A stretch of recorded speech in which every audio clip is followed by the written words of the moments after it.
de nuevo. En esta semana les traigo una pequeña sorpresa que le llegó a mi hija. Es un pequeño detalle que le hicieron y la verdad me gustó mucho porque es de la familia de Play-Doh, pero ahora es de la familia de la cocina, donde podemos crear nuestros hermosos pasteles. Viene lo que es el molde y al parecer trae lo que son plastilinas combinadas. Vamos a ver si es cierto lo que viene aquí en la caja. Me gustó la idea. ¡Ay, Dios! ¡Wow! Viene bien empaquetado, realmente. ¡Ay! Aquí están las plastilinas. Viene con dos plastilinas. Estas dos plastilinas vienen combinadas según la descripción de la caja. Trae una plastilina blanca y una rosa. Y azul y verde. ¡Ay!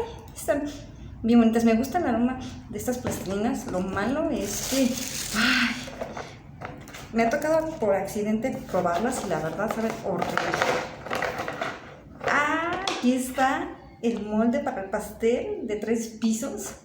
Alrededor del molde del pastel podemos observar que trae para que le hagas un diseño, le pongas pues ositos de goma, corazones, fresas.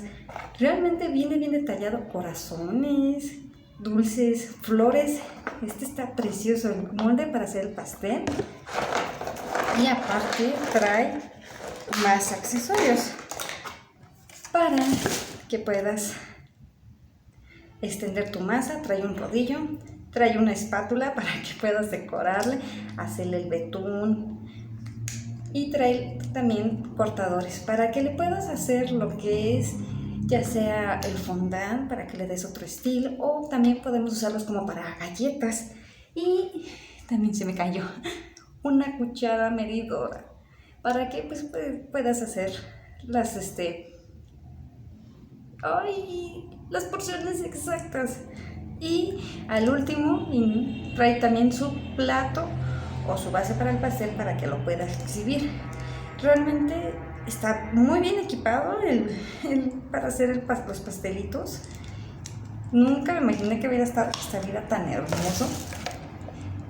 Está precioso esta presentación. De hecho, la otra vez estaba observando y vi que había también para hacer pies, pizzas. Entonces, esta colección de Play-Doh para lo que es cocina está muy hermoso. Ya si ustedes son de las personas que les gusta, les llama la atención, puede comprar más plastilinas y hacer otros modelos. Esta viene con 2.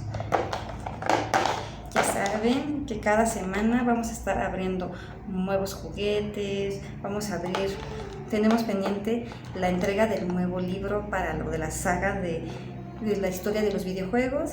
Y ya saben, suscríbanse, dejen sus comentarios, dejen su me gusta y nos vemos para la otra semana. Hasta luego, bye.